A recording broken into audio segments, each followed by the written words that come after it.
The Commandment by Anna Cottrell is weird. Or, sorry, actually, looking at the cover, The Command Ment. It's weird. Yeah, it's a Christian book about a vaccine that kills God, and I don't really have a lot more to say as an introduction than that. A long time ago, I saw this book on NetGalley, which is basically this website where people get advanced reading copies to review books before they come out. And sometimes it's fun to browse, even though I pretty often, because of my really atrocious reading schedule, never read the books on time when I get advanced reader copies. But sometimes I browse it for fun, and I saw this, and it stuck in my memory forever. I took a screenshot of it.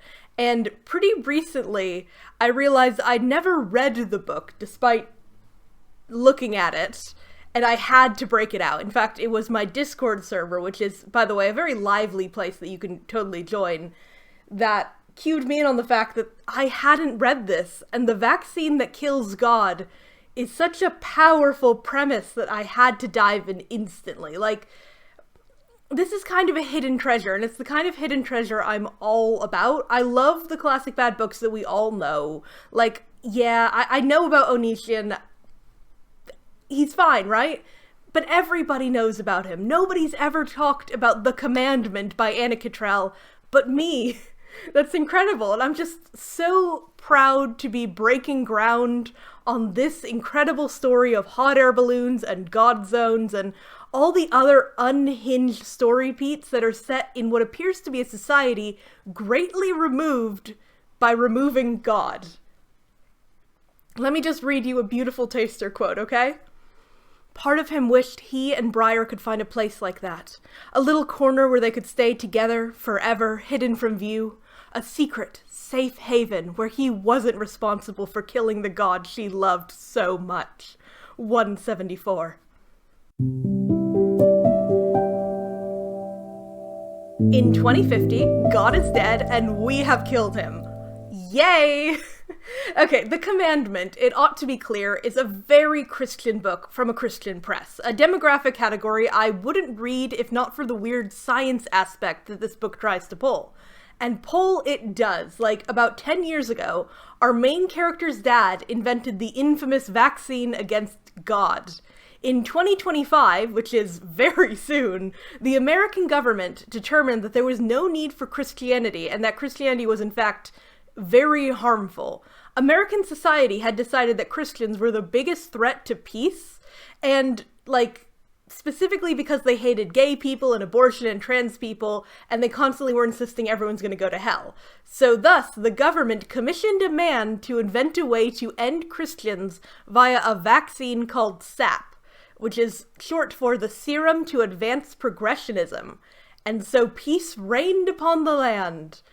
Okay, so this is the very first hurdle of world building, but let's quickly just review it. This book was published in 2018, very crucially 2018 guys, not 2020, 2018. Keep that in mind. And it felt that within 7 years of its publication date, it would be plausible to imagine America persecuting Christianity to the degree that the government would murder God. America is, of course, a majority Christian country that still very much has very Christian traditions built into the government on every level. Most of the, government itself, there's Christians just on every level. They're everywhere. But this book imagines that in a couple years, that's just going to fall apart. And yeah, that's because this book reflects a certain persecution fantasy that conservative Christians in America do hold. But Christianity is not under any threat in America right now. It's fine. It's doing completely fine. But the book is very much from the mindset that Christianity is actively under attack, and it's trying to imagine a future of, in a couple years, if the liberals keep getting what they want, Christianity will be outlawed and banned. Yeah, okay. We have to buy this premise to buy the rest of the book, but it's so weird to read lengthy explanations of how the United States government will soon view Christianity as a religion of terrorists that must be suppressed in the name of progressionism. Though, obviously, this is the exact viewpoint many Christians, extremist Christians, do have right now in America, that this is entirely possible.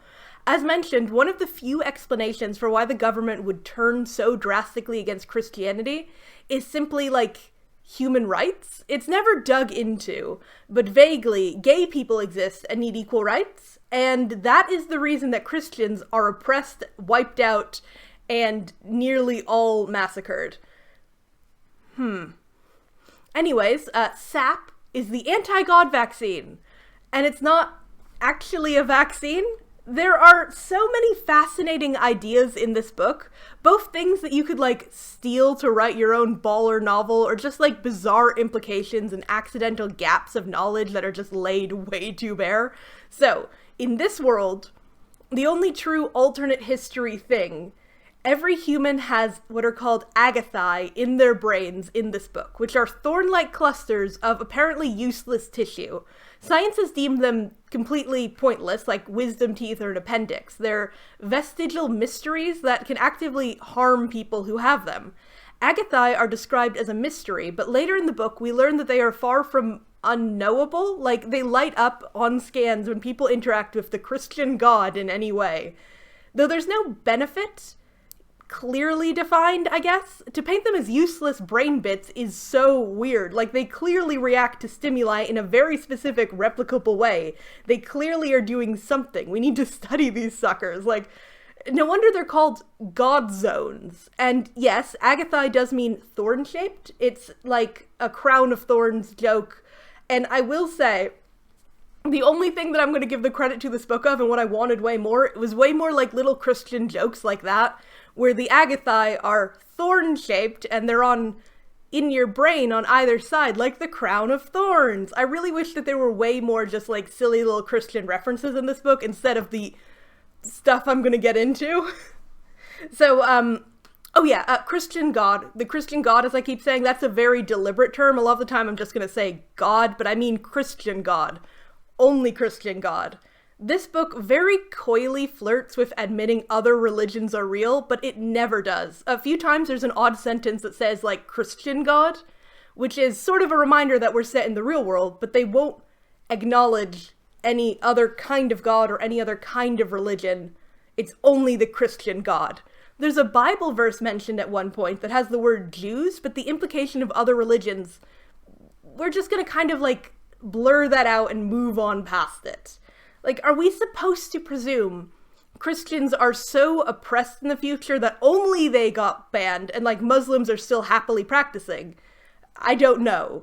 The notion Agathai only work to the Christian God is explicit. They don't light up to religion in general.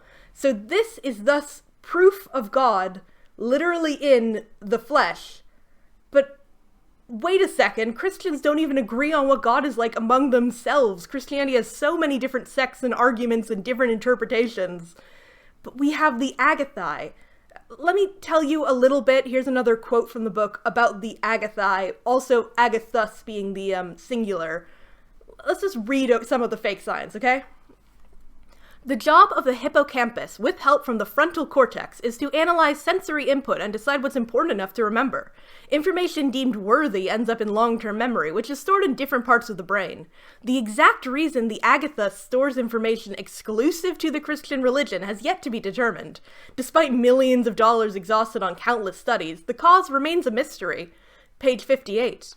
See, here's the thing about having secret God holes in everyone's mind that the Christian God likes to hide in. It gives a concrete method of testing what God likes and dislikes. The way it is described, the Agathai respond to thinking of God, choral music, that kind of thing, with varying intensity. As much as it might be per person and not per mood, it is also only Christian.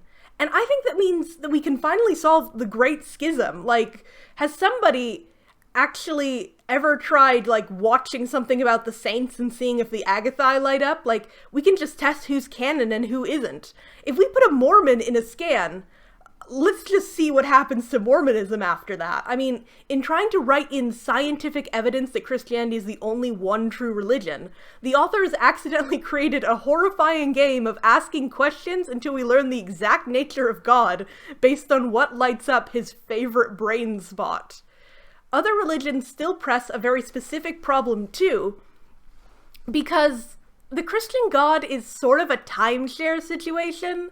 With the number of sects and splits Christianity has, it can be debated if there's really one unifying idea of a Christian God to begin with. Like, Christianity, like any other religion, is really complicated and there's a lot of different interpretations. They are unified, but they're also very diverse in a lot of ways. So is there one unifying idea of a Christian God overall? Like, I don't know. But we also know, like, as we all know, Christianity is an Abrahamic religion, and it shares quite a bit of canon with other religions. The Old Testament, in particular, is shared between multiple religions, some books of it, some parts of it, different translations, but it is, in essence, the same book, and in essence, the same God. Like, the mark of Christianity is Jesus Christ, of course, but all that before Jesus shows up, is still very important. And it's also in Judaism and Islam, which raises some really odd questions. Like, if we scanned a Jewish person thinking about God, would it raise the Agathai's alarm? The book says no, but what if it was specifically a section of religious text shared by both religions? Do the Agathai know to differentiate between thinking of God in the right and wrong way? If they do, surely this is more proof that God is real and that God is Christian. All of humanity being born of a section of brain that responds purely to Christian things is proof God is real. It gets more bizarre as an implication, though, when you consider history. Like, the thesis of this book is that the Christian God made humanity and made the Agathai to store godliness in. But what happened before Jesus?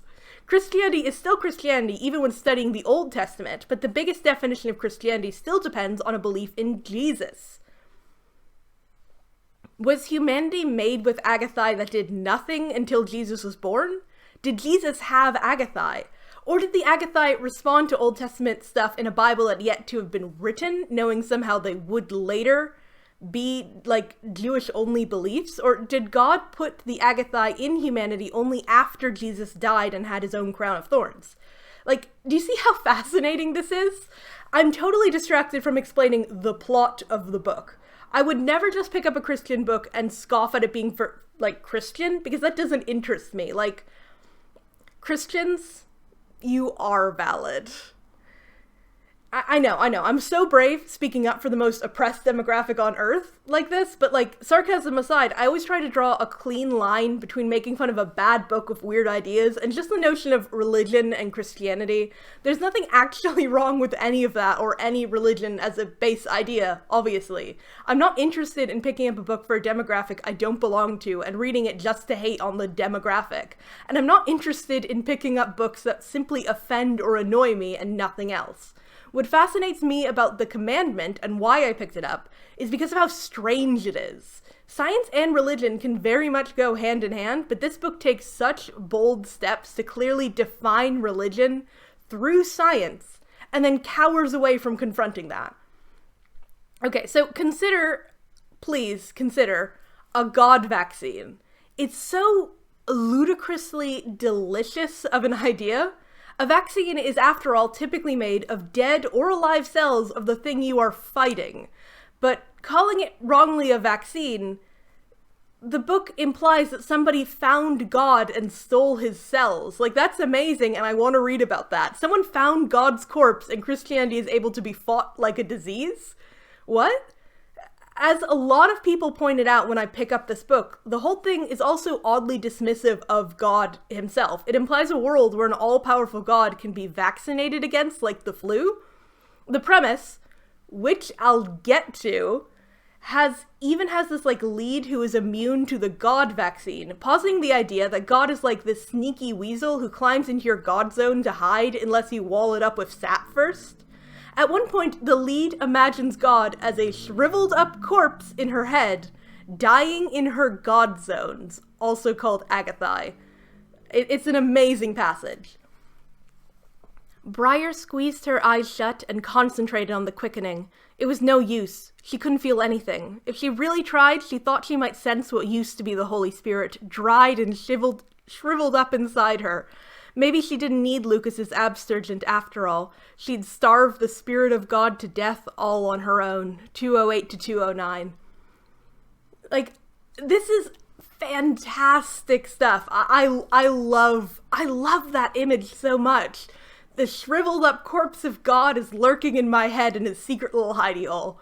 Talk about speculative sci-fi, like wild fantasy. I'm pretty sure the way earlier quote I opened with about the man who killed the god that your beloved worships, that sounds like something straight out of Gideon the Ninth or something. Like, it's just so weird and strong and... Anyways, I premised the setup... Oh, I'm going insane because this book is incredible.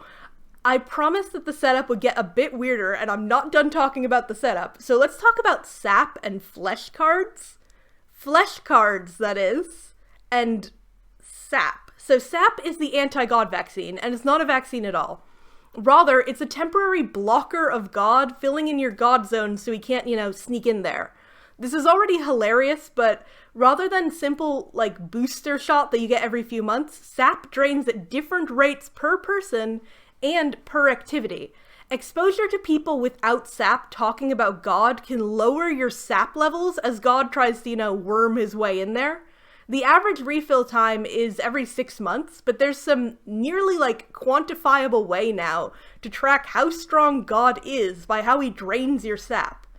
And to keep track of your sap, of course, everyone has a flesh card.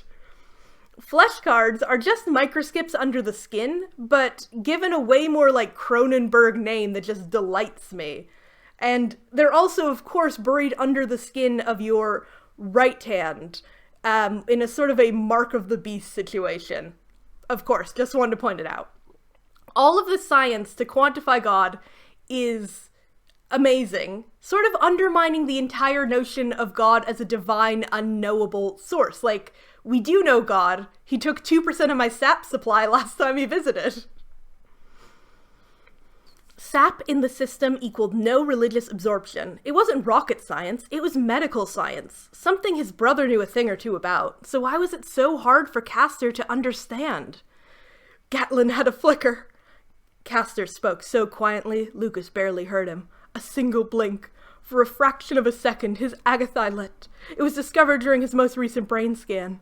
What if during one of those blinks, some of Briar's biblical debris lodged in his brain? It could fester. I have to get rid of it. 226. So, we've invented a blocker for God, and we've made him illegal. Let's talk about how that actually went down, though. The OLG, Operation Ground Level, was this government program that... Okay, so a lot of the world building is very vague about how this went down, possibly because the author could tell the notion of the government suddenly banning by popular vote the majority religion felt too ridiculous. So it's a little vague.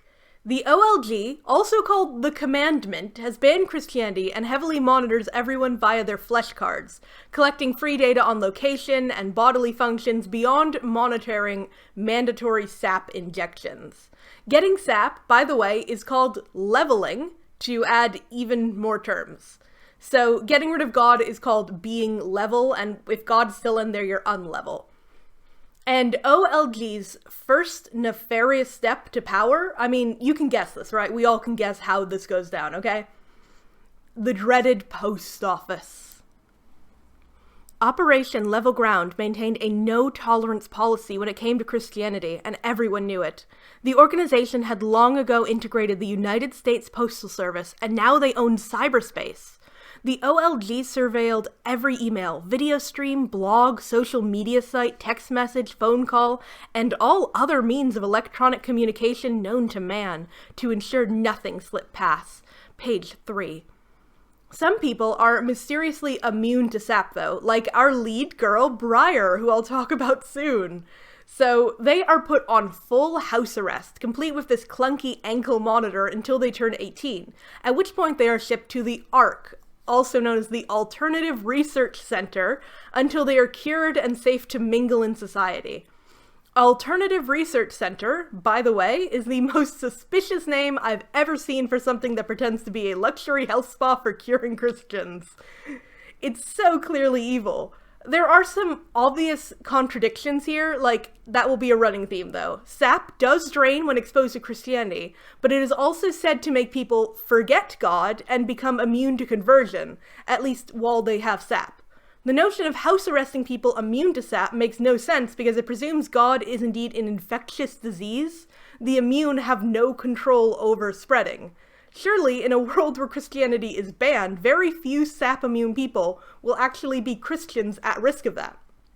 Even if they were, they would probably know better than to talk about it openly. So why house arrest? Especially as Briar, our lead, is a wannabe child psychologist who's allowed to counsel children? Like, she's 17 and allowed to hang out with troubled children online in chat rooms. This might be monitored, but everything else is, and in a world that hates Christians so much, isn't it kind of weird to trust your child to an underage potential Christian on house arrest? The little boy's face had crumbled as he told her he wanted his dad back. She'd known how to make him feel better, but had swallowed the comforting Bible passage on her tongue and put on the silly wig instead. Blue hair was acceptable. Reciting scripture would get her arrested. Page 2. I honestly don't know, by the way, if the blue wig thing was an intentional dig, as the book sort of predates the phrase blue hair and pronouns, but this book is still very keen on the whole this is what the liberals want. Blue hair is good, God is not. But more on that godless society later. Let's do a quick actual plot break. Briar is your average 17-year-old girl with a serious issue. She's not immune to God. Oh. Her dad invented sap and effectively killed Christianity, but Briar is one of the few it doesn't work on. She suspects it's because her Christian grandmother, who died right before she could be given sap, prayed that Briar would never forget God.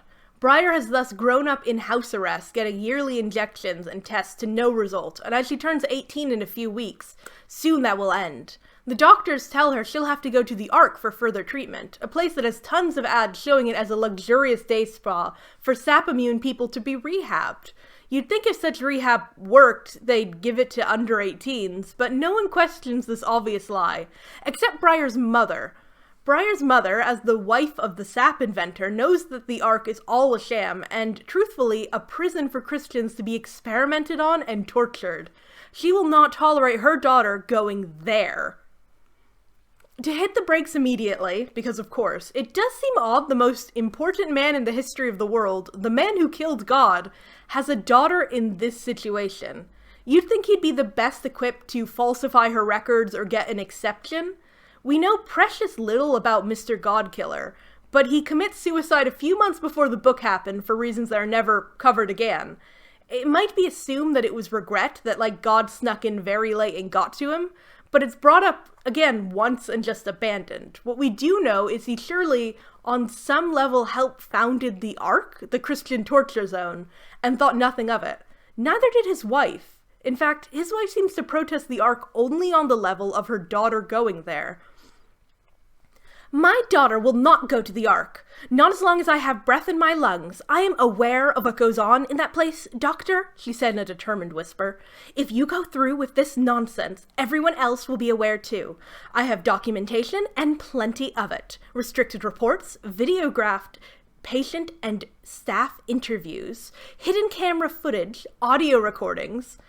And before you get any sort of wild hair about burning down my house to destroy the evidence, I'll have you know it's everywhere. Cyberspace, bank vaults, locked in the wall safes of friends and relatives. You're right about my husband being a brilliant man, Doctor. He covered every base to ensure what you're attempting to do would never happen. No daughter of Windsor Lee will ever set foot in the Ark, or you'll regret it. Page 17. Briar's mom is not a character in this book, it should be said. She seems to have a fairly poor relationship with Briar at first, and then she launches off on this speech and is never mentioned again when Briar actually does leave. Yet here she sets up this really interesting notion. She and her husband have seemingly set up enough evidence to get a torture lab shut down and break the largest scandal of the century, but have refused for at least a decade. She has no qualms about torture or suffering or injustice, but the moment Briar is threatened, she'll do it. This moment feels like something we're supposed to be happy with, like that Briar's mom is so defensive and protective, standing up for Briar even though Briar thinks the Ark is going to be this lovely place. Yet it still paints this monstrous image of Briar's family. Her dad killed God, and her mother covers up crimes against humanity. But maybe that's normal in this godless world. After all, God is dead, and this is a Christian book. So maybe we need God? Oh, geez. I barely made into the second chapter, and it's time for another diversion. The fact that Briar's mom doesn't care about crimes against humanity might work if it was on purpose to show how not having religion has ruined her moral compass. She has no morals for others, but only aims to protect Briar by sitting on years of blackmail against the evil Ark. But I question if this was at all intentional by the author, because this book is very bad at proving its own point about how we all need God. The Agathai, as covered, light up in response to God and are considered obsolete, mysterious, and useless. This is contradicted, though, because they do have another purpose. A real, quantifiable, important purpose that all of science has agreed we need to stop immediately. Conscience. The Agathis was as useless as wisdom teeth or the appendix. Centuries ago, there might have been a need for the pesky thing, though we couldn't imagine why. Perhaps the hope of a higher deity kept prehistoric man from throwing himself under the massive foot of a brachiosaur. In modern society, the Agathis wasn't merely useless, it was dangerous. It gave a sense of piety to those susceptible and tormented the minds of those who ignored it. It caused the sensations of guilt and shame, making it nearly impossible for individuals to find peace of mind. Pre-commandment Christians referred to these unfounded bouts of conscience as sin. Thank goodness society came to its senses and realized with regard to lifestyle there was no such thing as right or wrong, only varying perceptions. Page 27. Yeah, so despite not believing in God, the character POV here thinks humans and dinosaurs coexisted anyway. Okay. Here's a very solid thesis, though, about what the book believes and is trying to posit. Books sometimes have a core idea like this, and when you do, you can consider the book itself an argument for the core thesis. Like here, we see a pretty basic set of Christian ideas. Morality is objective, not subjective, as there is a definite solution for what is right and what is wrong. It's not varying perceptions, it is one truth. In addition, morality is something taught to us by God and God alone. This harkens back to, and my flatmate came up with a theory that I agree with on this, original sin. So I think that the Agathai are in some way a physical manifestation of the original sin, beyond also representing the soul. In the Christian mythos, the original sin is when Adam and Eve ate the forbidden fruit. More specifically, the sin is knowledge. By eating the fruit, they gain the ability to know right and wrong and understand it, something which God was only meant to know.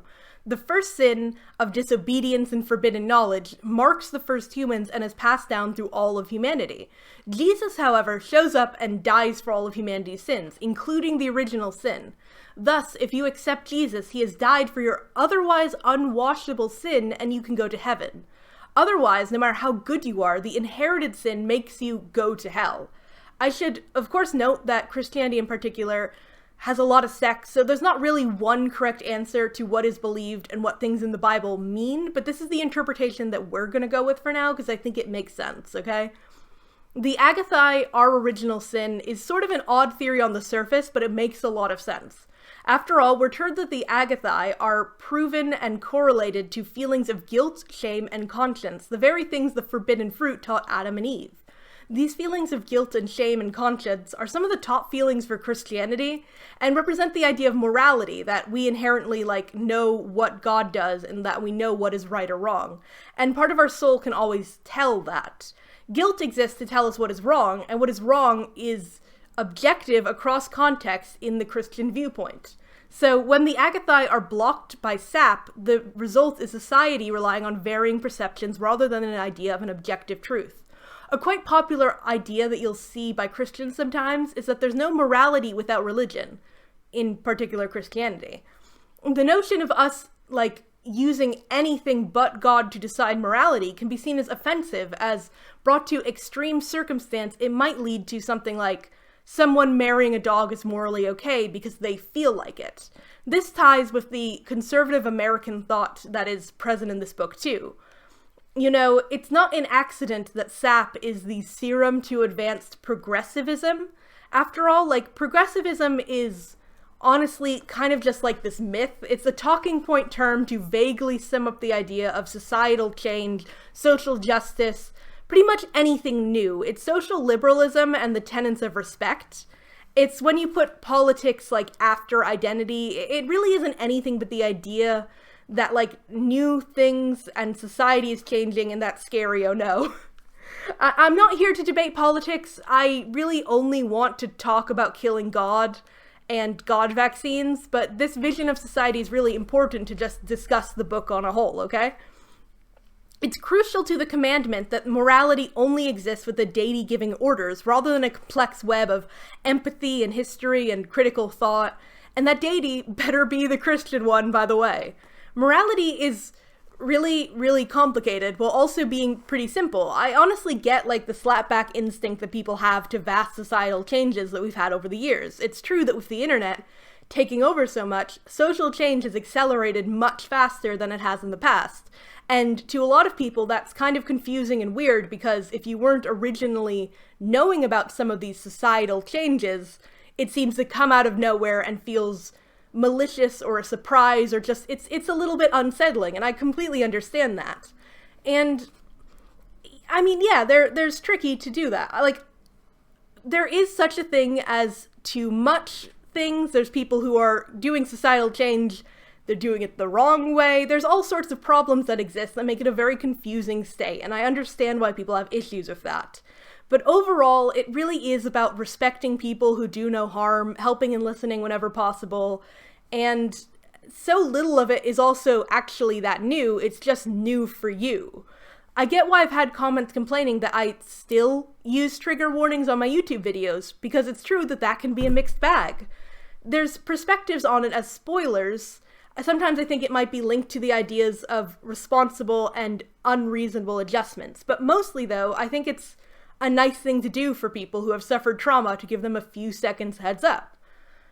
Anyways, that was slightly off topic, but the commandment is about a world where we've killed God, we've blocked off the original sin, but we haven't washed it. As the book says, there's no such thing as right or wrong, only varying perspectives now. America has forgotten God. What does this mean for society? Well, goddamn nothing. This book is lined up to strike, and it keeps missing with the bat. Briar, our good Christian lead, has been on house arrest her entire life. She gets to leave to a new location and see the outside world. As a conservative Christian trying to tell me how important God is to the world, this is the perfect chance to shock and horrify the audience. I wanted to see baby fights on TV. I wanted to see America's third non-binary poly president. I wanted National Respect Satan's Pronoun Day. Like, batshit conspiracy, this is what the liberals want visions of the future are such a deep well. You can also be pretty normal if you want to be boring and just have, like, a gay couple exist. Instead, the commandment portrays a godless world as exactly the same as the current one, or honestly better, except for Christians who are having a bad time. But ignoring the Christians, here's what we know about the far future of 2050. PCG, post-Christian God, of course. Okay. Dogs are allowed in labs and hospitals as emotional support dogs were legalized by Congress. Meat is banned except fish. Workplace sensitivity training is normalized and common. Hot air balloon technology has improved. Transgender people exist, as do gay people, and probably abortion exists too. That's all we know. It's so very odd to try to make a fairly popular list of world changes and just leave it at that. Like, yes, LGBT rights existing is probably a bad thing to the author, but there's no mention the state is, like, mandating everyone to be trans. It seems like they maybe just exist as they do now. We never see any LGBT people in the actual book, or anything dramatic. Even the service animal thing is this half dig I'm not sure is a dig at all. There's a dog who lives in the lab who is only framed as a positive good thing. It's a dog. She's a good dog. Yet it's introduced in this way, okay? 10 years ago, Roxy wouldn't have been allowed on the property. The Animals as Emotional Aids Act changed that. Now, certified animals are allowed in hospitals, labs, and other healthcare facilities as long as they have all of their vaccinations and are kept from the sterile rooms and equipment. That's page 30. Yeah, I need to keep focusing on this dog bit, because it's one of those standout oddest things in the book. Like, can you tell me what's implied by that quote? It might be obvious, but animals are already allowed into hospitals and labs in certain areas, in theory. Like, it's not against the law. Emotional support dogs very much do visit sickly people currently. It's not a universal guarantee right, but therapy animals are not banned. They exist. You could bring a dog to the break room of your research lab with permission. This paragraph, though, dates this as 10 years ago, right as SAP was invented, which ties the two ideas together. Roxy, the Labrador lab dog, is only a good dog, but the book is trying to tell me that her being allowed to live in the lab building is a direct result of murdering God. I think it's unclear. Godless America on the whole, though, sounds pretty cool. Evidently pre-SAP, everyone was miserable and Christians were harassing people, now stop. And now peace just reigns. One of our clearest looks at this, Heathen Dystopia, comes from a small-town hot air balloon festival.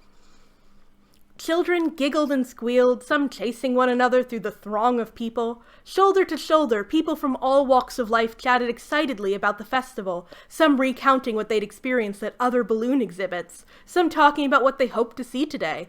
Old men studied the clear blue sky and commented on the wind being just right. Husbands talked about propane tanks and burners, while their wives carried on about all the beautiful balloon colors and designs. So this was what it was like to be a part of something, to talk and laugh with people outside her own family, to be normal, to be free. 127. I mean, disgusting, horrible, heathens, all of them doomed to hell. You might notice another antithesis point in that excerpt, and that's gender roles. Ladies love colors and shapes, men love gas, and old men love clouds, the three genders. Despite society being free from the chains of Christianity, gender seems even more rigid. I think this is because this is a Christian book, so to write a large amount of gender role-breaking characters would be dangerous. Like, what if Briar went to the balloon fair and saw a man in a skirt and didn't care because it was just normal to her? That'd be correct world building, but it would make it seem like gender non-conforming people was in any way okay. So instead, gender roles are very much on display everywhere in this book. Most curiously, the one solid time we really see gender roles discussed is also the one time we see trans people discussed. And a little bit of transphobia here. There are far less men than women at the Ark. Only 1/4 of the population is male, and, in case you're wondering, females are female here, and males are male. Seems the only biblical principle the Ark adheres to. No switching genders back and forth and nothing in between. We're segregated by our DNA and sorted by the color of our scrubs. Why are men so outnumbered? The powers that be are trying to figure that out. One theory is that traditional female roles, such as motherhood, cause women to be susceptible to the God concept that believe in an almighty nurturer is triggered hormonally, a byproduct of the mothering instinct. The hormonal-driven notion of God strengthens the Agathai, enabling them to resist sap. You and I both know that's hogwash. That's 211 to 212. Right, so, some of the wildest stuff out there. Firstly, of course, goddamn, sex and gender are different things. I hate transphobia that won't even get the idea, like, get that one thing straight. Also, I hate transphobia. But mostly, this is such an intriguing paragraph. Like, I was so excited for some transphobia to show up and give me some much needed lore. Yeah. I have gender. The idea that the Ark is unique for sex-sorting prisoners is interesting, as it implies that the evil people who run the Ark actively respect the last Christians in America and their desire to be sex-segregated. The Ark is pretty much run by the devil, so why would they care? Next is the bizarre, never again mentioned or explained fact that women love God more than men, and this is being studied by the Ark, purely in sexist notions of a nurturing instinct too. Like, the Ark hates God, so why would they posit a main theory that relies on godly gender roles? Surely, in our hellish woke future, traditional gender roles are entirely abolished by society, so the notion of treating them as a scientific answer to why God loves women makes no sense. I appreciate the speaker, an old woman, calling this theory ridiculous, but the book posits nothing else. Like, we don't even see the men's quarters, so why bring this up? Is the implication that it's true? Because I don't know a counter-argument. I mean, in many Christian sects, it is the men who know God better and, like, need to keep the women reminded of that. So in some ways, the fact that more women like God is refreshing. I don't want to give any compliments to any of this stuff. It's so Freudian, and I say that deeply as an insult, so Freudian, to say women are more religious because they either love Big Daddy God or, like, kin God as fellow nurturers. This book is going to cause a religious schism of its own. I can just see it. In conclusion, I think I would miss chicken nuggets, but I think killing God would be a pretty good choice for America overall. Let's get back to the plot, okay? Do you remember the plot? Do you remember that there's a plot and not just me explaining ideas? Okay, there's a plot, okay. There's not much of a plot. Briar is due to go to the torture arc, but her mom refuses. The doctor thus suggests an alternative. There's a small lab testing out an experimental treatment for sap-immune people that needs a test subject. This treatment, referred to as abstergent, uses an acid to permanently destroy the God zones, or the Agathai. In theory, this would eliminate the need for sap entirely. Honestly, between torture prison and experimental brain acid, I'm not sure what I would send my child off to, but Briar is shipped off to Stone Labs to be a lab rat. Quite literally, as unlike most medications that are tested on animals first, animals lack God zones and can't be used to test the serum. Briar is signed up to some extremely dangerous brain surgery that I'm really not sure is FDA approved. At the lab, Briar meets Dr. Lucas Stone, the hunky young inventor of the God-burning acid. He's the love interest, despite the 6-age, year difference, and her being a minor. She'll become not a minor, so it's fine over the course of the book. Lucas is aided by Reed, a mean girl who is comically evil, and Derby Jenkins, a hot air balloon piloting janitor computer expert. Lucas also has a brother named Castor, and a nephew named Gatlin, who occasionally visits the isolated lab. And yes, Lucas's family has the worst names in the world, because there is, Lucas, classic Americana name, Castor, Gatlin, and his father, Heston. I do love their names. You'll notice I've mentioned hot air balloons an eerie amount of times without explanation. Well, there isn't really an explanation. This book is just fixated on talking about hot air balloons. I haven't covered the writing quality, but it's bad, and specifically, it's deeply mundane. The author believes that good writing is realism of conversation, and conversation is best had by boring people. This mundane curse is best exemplified by the hot air balloon talk, which is one of my favorite things. When you are my friend and you come to my house for Dungeons and Dragons, if you arrive early, I pick up a book and I read you the hot air balloon section. Or whatever insanity I'm going on. For an hour straight, I will just ramble to people about whatever I'm talking about, because this is genuinely my hobby and I love doing it. And, this is a very long section, but you need to know that I've probably read it out loud at least 10 times now, because I am this obsessed with this hot air balloon section. Okay. You own a hot air balloon, but you've never been up in it? It wasn't a question. It was a statement designed to make him realize how crazy that sounded. I don't have a pilot's license. A lot of people don't realize a person has to have a pilot's license to fly a hot air balloon. Not only that, there are different types of licensing, personal and commercial. Balloon piloting requires a lot of time, dedication, and resources. Derby can tell you all about it, and I'm sure he will. He loves flying. Once he starts talking about it, you can't get him to stop. Briar turned to the picture and let out the laugh she'd been holding. That makes more sense. I thought you'd said you'd never been up in your own balloon. You meant you've never piloted it. She pressed a hand to her chest, stopping the next wave of laughter. I was really beginning to wonder about you, in fact. I mean, why would someone who's afraid of heights own a hot air balloon, right? As she looked into his eyes, the grin froze on her face and melted away. He wasn't laughing. If you must know, I have the balloon for PR purposes. The logo gets a large amount of publicity in the air, and lots of important people attend balloon festivals. It's proved to be a wise investment. In addition, I aided in advancing the technology that got that particular balloon prototype off the ground. Page 34. So that's not our last, I'm not going to really read another one, but that is not the last very long info dump on hot air ballooning. And in particular, I want to draw attention to two of my favorite phrases. One of them is one of my favorite sentences I've maybe ever read in a book. And it didn't sink into me until I was reading it to somebody else and they pointed out to me. The sentence, and lots of important people attend balloon festivals. I've never been to a balloon festival. I've been to a hot air balloon once, in the same state this book is set in. It might have been one of their hot air balloons, I don't know. Lots of important people attend balloon festivals. Do they? Can somebody tell me?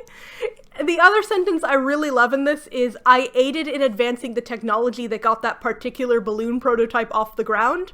I kind of thought that we'd perfected hot air balloons 100 years ago, but apparently this biochemistry research man, this medical doctor who researched killing God, invented something that advanced hot air balloon technology in the last decade. And I love that for him. I really want to know what that is, because he is a biochemistry kind of focused doctor. I can only imagine his balloon is made of skin. Probably not, but I can't think of anything else that we could invent for hot air balloons that we haven't already covered by now. Anyways, the plot of this book really stops the second it starts, as it's mostly now just about faffing around on nothing in particular. Reed is the mean girl, and she's very mean and jealous. Briar and Lucas get along. Lucas likes Briar, and Briar likes Lucas. Gatlin is a child. Gatlin is sad his mom died, and Briar wishes she could talk about Jesus. Lucas is meant to be prepping to acid Briar up, but immediately feels weird about it, hiding the flesh card he's meant to embed, and insisting to his evil dad and brother that he has to perfect the antidote first. Which, the abstergent is described as not strictly being an acid, it's more like it's made of an acid, but the fact that there's an antidote implies it is instead a poison, which is fine, but I really wish they wouldn't stop telling me about how it's acid, because there definitely is no way you can antidote in acid. That stuff just starts dissolving, you're not building it back up. Any real conflict in the story is brought up by Reed, who's this odd mean girl who never is really explained by the plot. I kept expecting her to have some sort of climactic moment where she reveals something big or changes in some way, but no, she's just insane and evil and kind of the best because of that. She's deeply in love with Lucas despite constant rejections, and is his lab assistant despite only ever being unprofessional and extremely bad at her job. When we first meet her, it's immediately unclear why anybody tolerates her. She is just so cartoonishly evil, and it's amazing, okay? Reed glared at the dog while addressing Briar. You wouldn't believe how much time and money was wasted on this mutt. Doggy vitamins and specialized trainers. Please. And to think Jeffrey, the head dog guru of the free world, said he held some kind of heightened perception when it came to people. That she could gauge a person's character with uncanny precision. Right. All I see is an oversized fur bag with a attitude problem. Page 42. I mean, how silly is that? I just love it. I love my favorite character. I love Jeffrey, the head dog guru of the free world. I want to know everything about the head dog guru of the free world, which, is that something that I should be including in, how society's changed after killing God? That head dog gurus of the free world is an official recognized position? Maybe? It's all so silly. This character walking in and giving the most, it wouldn't even fit in a TV show for 5-year-olds if a character went on this long of a ramble about how evil this dog is, that is clearly just a dog, and also that it obviously can tell that she's a mean bitch, you know? She's just like, this psychic orb that glows red when mean bitches talk is such fakery. I mean, it's totally glowing red while I speak. The wizard guru of the free world who knows all magic must be wrong. Yeah, it's so funny. Briar, it should be noted, by the way, is not that Christian at the start of the book. She's immune to sap and was influenced by her grandmother to know the Bible, but resents having working Agathai for, like, isolating her from society. She is excited to acid wash them away and rarely shows, like, faith in God early on. She kind of feels guilty about the fact that she still believes in God. Then, quite suddenly, she just changes her mind and is happy to be Christian and no longer wants her Agathai removed. It's a transition that's written out as a very long internal ramble, but it crucially isn't prompted by anything. I find in a lot of books I read with explicit Christian themes, they let me down oddly by not being Christian enough. And I'm not Christian, but I often am reading these Christian books and I'm just like, this isn't Christian enough, and it's not working hard enough to be a good Christian book. If I'm reading a Christian book, I want it to be good about being Christian and be properly Christian, you know? And it's just a bit annoying about how wasted an opportunity all of this is from the author's POV. If you're gonna write this ridiculous book, be a better writer, okay? Briar faces no challenges to her faith or identity before coming to terms with it. Why not challenge her when she's still doubting? That's like the most Christian thing ever. Instead, all conflict is post her big choice to love God, which weakens the whole purpose of her doubt. Talking about missed opportunities, I also want to cover a paragraph that sparked a lot of chat on my Discord. Lucas explains the history of how Christians got banned, and specifically, how it was viewed as a negative of society that only created conflict. So, Briar is talking first here. Tore the country apart? How? Did Christians force people to convert to their beliefs? Hold their heads under baptismal waters? Briar was less relaxed now. She perched on the edge of the bench, spine straight and shoulders back. Or were they deemed terrorists simply because of what they believed? Lucas shifted on the seat. What was she twisting this into? A societal war on Christians? It was more than that. The Bible, the very book their religion was organized around, encouraged discrimination by classifying specific actions as sin.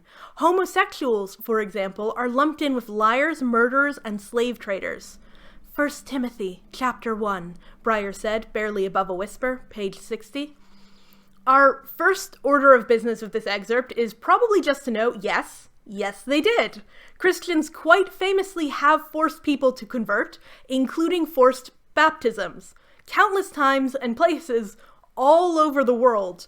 I mean, we're not even just talking about the Crusades. The first thing that comes to mind when I hear this is very much in America, and it has to do with the forced conversion of Native Americans into Christians, which is a very long-standing practice by the United States government to induct Christianity quite forcibly among people who do not want it.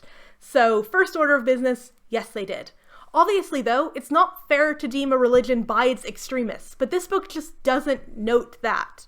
And that's what really gets to me about the above section. Briar doesn't condemn, hate, or defend her religion at all, actually. She just cites it and then defends the right to belief. Which, yes, is important. I mean, good job, Briar. But isn't there also a better point to be made? Maybe a stronger, and maybe even a more Christian point? You don't even have to be nice to gay people here to make it, like, I swear.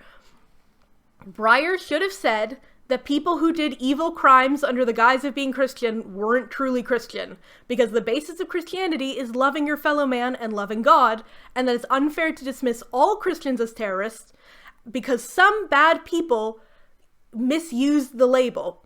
Why make the notion of forced conversion some joke of like a ridiculous extreme? Briar here doesn't take it seriously. She says, oh, they forced them under baptismal waters or something.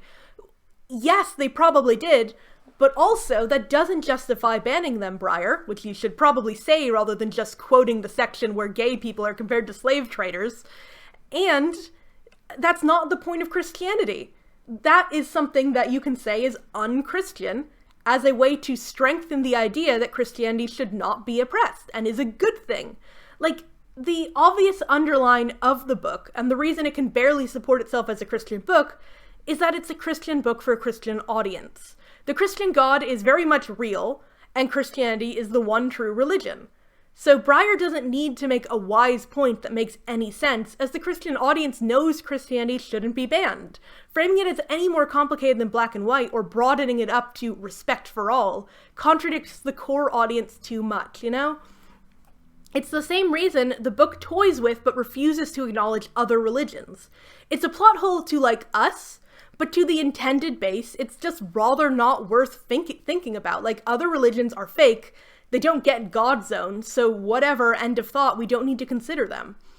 The first actual conflict in the book is a romantic one, because why not? And did you know that this book has been called a thriller? Here's something to keep you guys watching. We're gonna go and try and put in as much as possible, hopefully the whole thing, of the book trailer. And yes, there's a book trailer for this book. When I finish talking about the plot, we get to play it, and it calls this book, a thriller. It's not.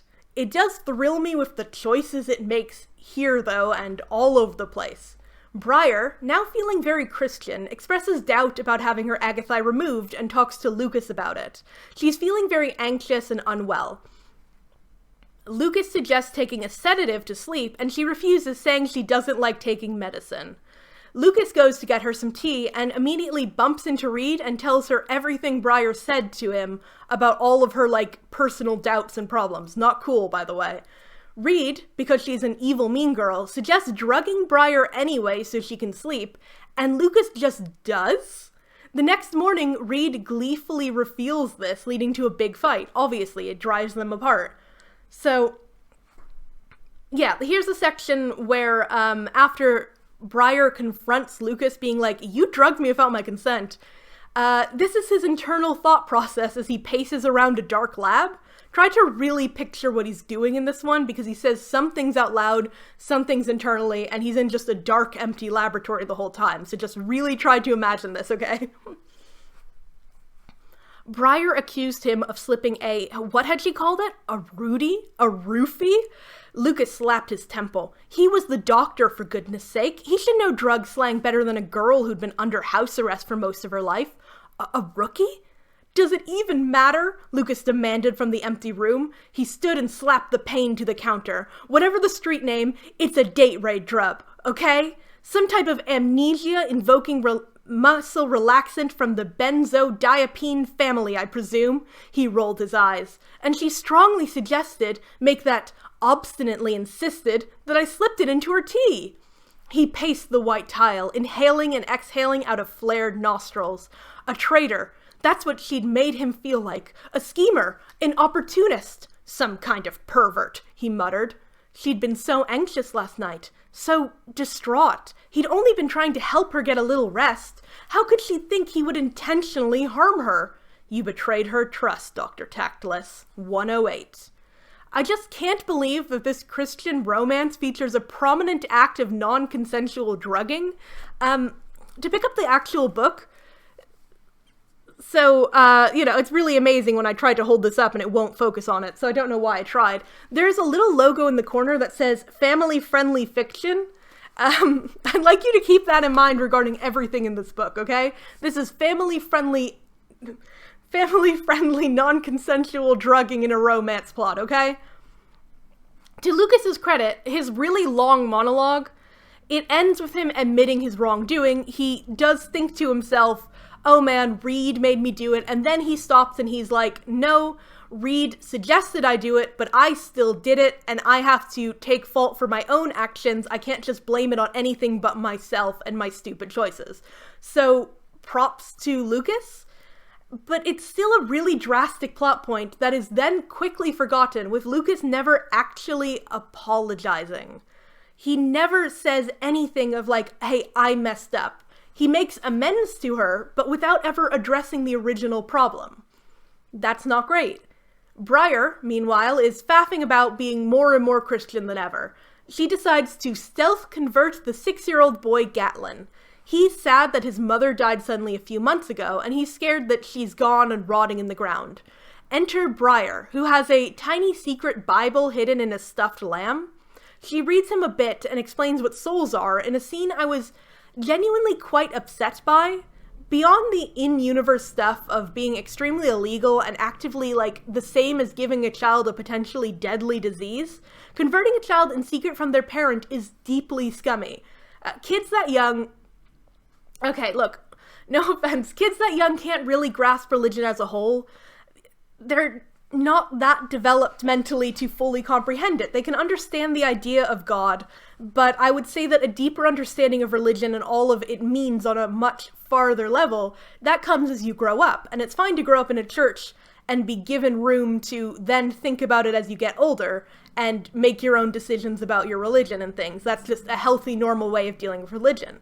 But to walk up to a random child who has no concept of it and say, souls and God are real and God's this guy who made everything, it's a bit like telling him about Santa, but with life, death, and sin, and much worse implications in this universe.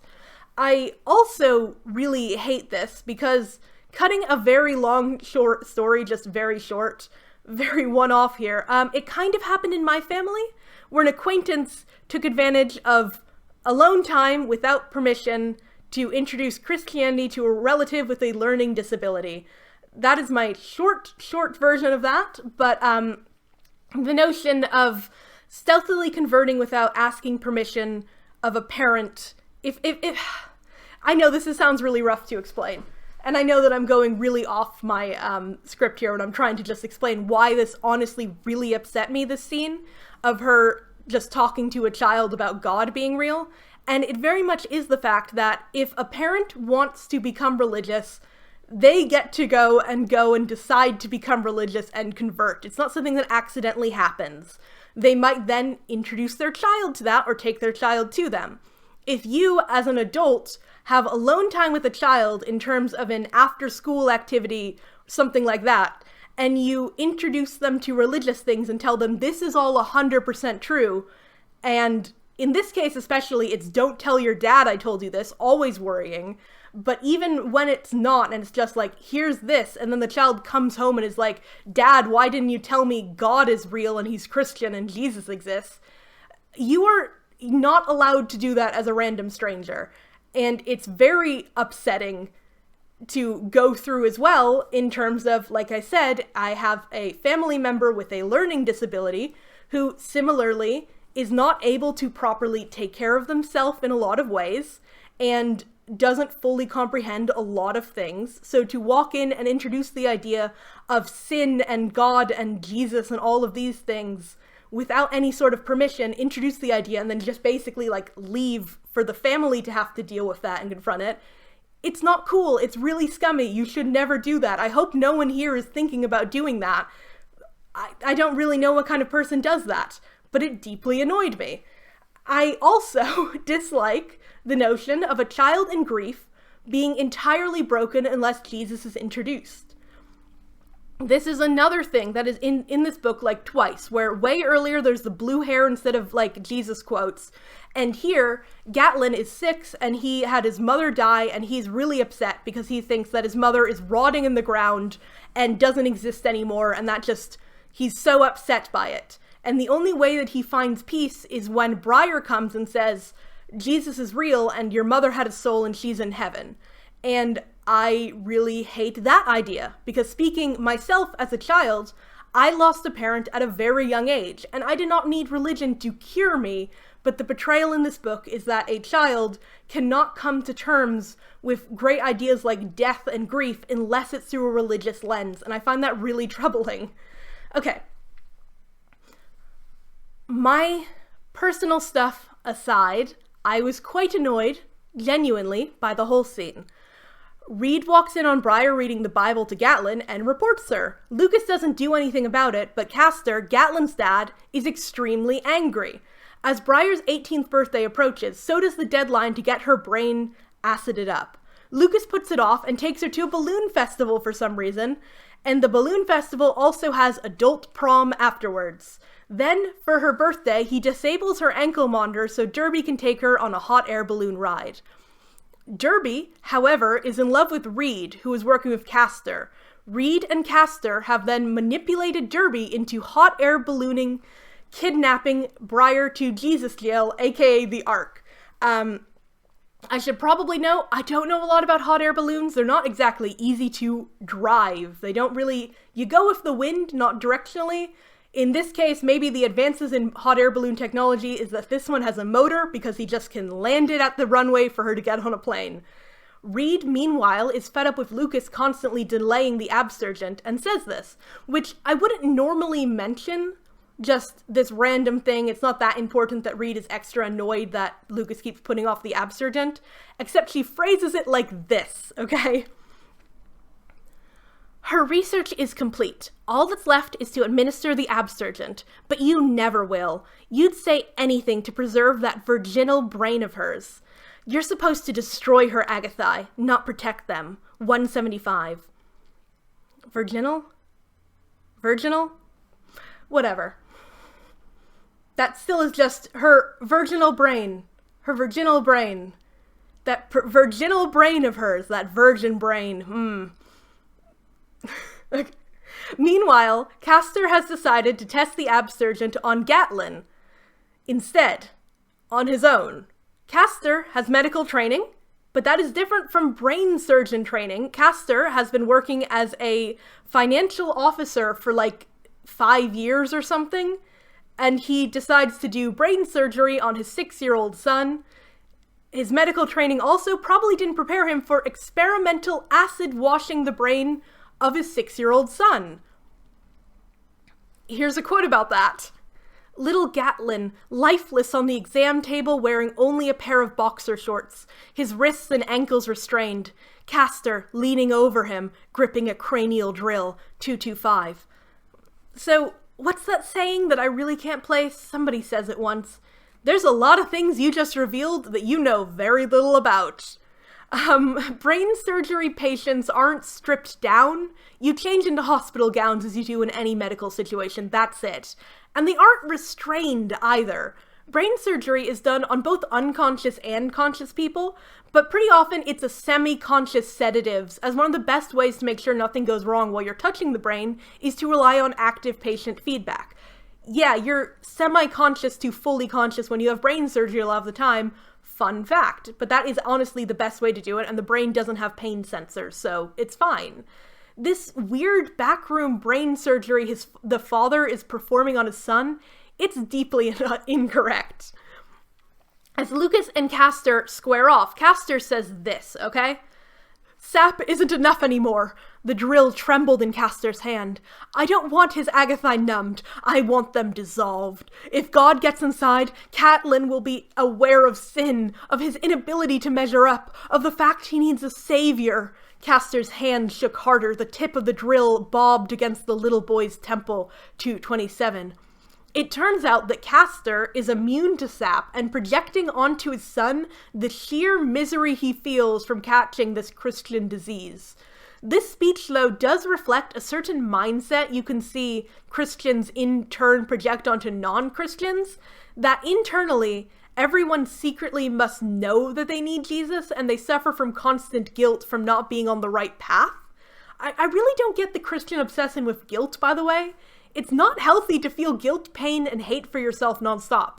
That's not healthy, that's not normal, that's not good, it doesn't actually achieve anything. But this book frames that as the default human experience we're all going through, and the only cure is to know Jesus. Like, are we to think that every 5-year-old is innately aware of sin, the sin of the soul, and that they need saving? Like, on some deep level, every baby is miserable until you tell them about Jesus because they know that they need a savior? I really don't like that philosophy. Lucas fights Castor, breaking a rib and sedating him, and then rushes off to rescue Briar. Briar, meanwhile, has arrived at the Ark. And yes, to point out something fun, the name Ark is a reference to Noah's Ark, clearly. It serves as the last, place for the last true Christians to be trapped inside as a storm happens outside. You get it? Last time God flooded the world to kill all non-believers, I had to rely on someone who's been to Christian schools before. But then he made a rainbow to prove he wouldn't do it again. And here we are, because all of the believers are locked in a new ark, but no one is out there murdering the heathen, so the storm rages on. but God is not killing all of the non-believers again because he made a pinky promise. I think that's how the Bible goes. The Ark is pretty much a prison, but it's not actually that bad of a one physically. The facilities seem really nice. I mean, Briar has a fair-sized private room with an ensuite toilet, a closet, a bed, a chair, and one roommate. Everything else isn't nice, as the whole place is just a hub for poorly defined torture experiments. In theory, they're testing several thousand people in the Ark to try and remove God. But in practice, it just seems like anything goes. A lot of the times when we hear about scars, it's just sort of like, oh, I have a swelling lymph node on my arm from when they took a scalpel to my spine or whatever the heck. It's just a bunch of random torture experiments with no clear aim. Also, they bleach all of the food they serve for even less clear reasons. The explanation is very much like they bleach all of our food because they want to starve our Agathai. That doesn't make any sense. And also, no, you can't bleach food and safely eat it. You can't bleach food. Bleach is, it's bleach. You would die. You would die if you bleached all of your food. Like, you could probably have a little bit of bleach. No, not as a treat. You could probably have a little bit of bleach, though. Make you pretty sick, though. You can't bleach all of the food. You die. Pain and suffering, though, is our only real answer for why the Ark does this. Like, the Ark is evil, and it loves pain, so sure, why not randomly poison all of the food? My flatmate, who had, like, Christian experience points at some point, pointed out this weird focus on torture here without clear goal is likely a Book of Job thing. That's that Bible story where Satan and God have a bet that if Satan ruins a guy's life enough so that he only suffers, he'll give up faith in God. God makes the man's life suck, but he still believes in God because it's the Bible. So perhaps the bleach food and random torture sessions are simply to try and break them a la Job style, even though Satan should know by now that doesn't work. It didn't work on Job.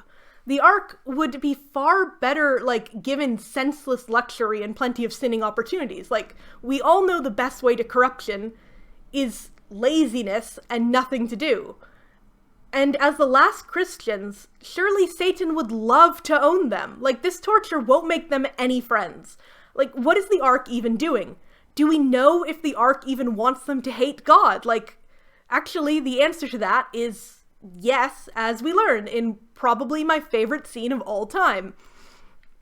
When this scene came up, I was discussing something that happens on the same page, complaining as I always do in my live blogging section on the Discord, and then I suddenly looked down and this was going on. And I loved it. The room turned black. In the center of the space, a flicker of light appeared and grew, becoming an enormous three-dimensional profile of a roaring lion.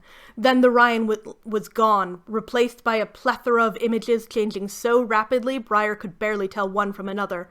"We are level," the woman's voice boomed. "There are no lines." In a blur of images, Briar caught sight of a woman dancing with a Great Dane. To be level is to be human. The image of a shrouded man with red eyes blinked briefly on the screen, followed by a quick glimpse of tattooed children. There is no right and wrong. To be level is to be free. Women writhing in cages, men biting one another, horned beasts sitting on thrones. Level equals love. Level equals life. To sin is a lie. To be level is to be free. The devil's mantra thundered from Vanessa's maroon lips and drowned out Briar's sobs. 246 to 247. Yeah.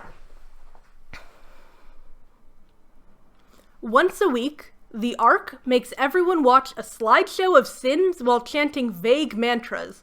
And I love it. The devil is behind this. It's a little unclear if the devil's literally behind this because the slideshow seems to have images of the devil. I'm not sure if the slideshow is images of the devil or if Briar can, like, see the devil through the slideshow. I don't know if they're images of the devil in terms of, like, just pictures of the guy or if they're, like, literal photographs because he's a real man. It's unclear. But the devil's behind this in the broad stroke of evil's behind this. And in a world where humanity has killed God, all the devil has left to do is make really bad PowerPoint presentations to try to convince people to sin more. Very ineffective way to convert people, very unsettling, but definitely hilarious. Again, we've seen the outside world. It's fine. I kept begging for more baby fights and forcibly transing gender and dog marriage, but the best the actual devil has is a woman dancing with a dog. Is the woman dancing with the dog, it's lumped in with things that are also kind of sins, like, I guess, biting people and writhing and children with tattoos. So we have to assume that the woman dancing with the dog is meant to be on an equal level some sort of bad thing. Is it dog marriage? Is it dog love? I don't know. I mean, the book is so family friendly. How would I even know? It's like Satan celebrated when man invented sap, but was rather surprised to see a world without God was, like, actually super chill. Like, he won, but it's so lame. They just banned meat and let dog into the labs.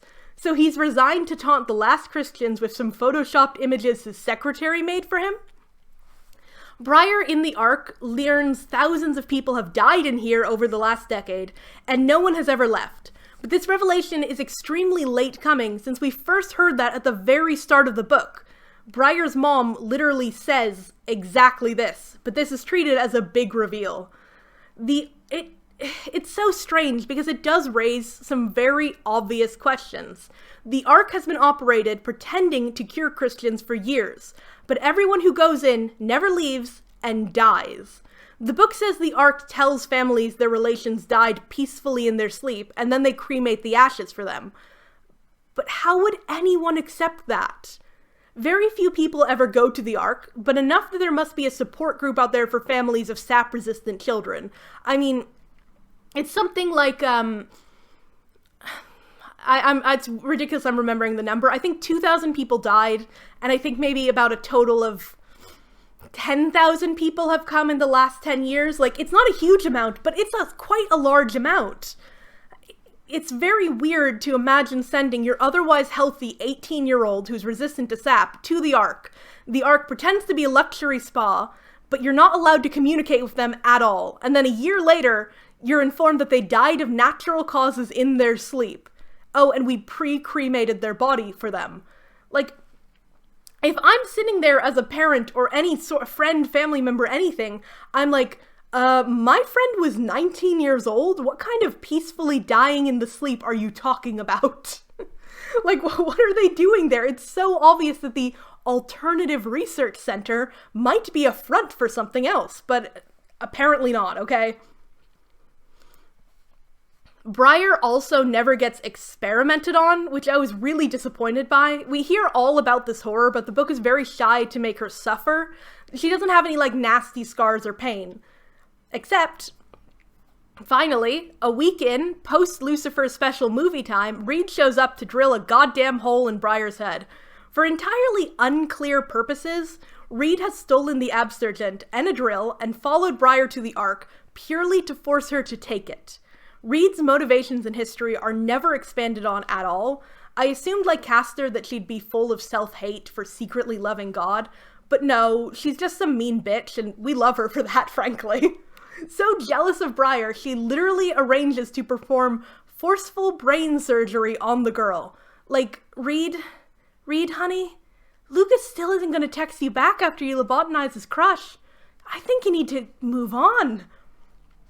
Reed does, in fact, drill a hole in our lead's head and does, in fact, jam a needle in it. Yeah, all of that mundane hot air balloon talk is finally worth it for a scene where our lead gets a goddamn hole in her head. The Abstergent flows in and God dies. It's kind of amazing to read that in a book, I'm not gonna lie. You know, like, it's rough for her.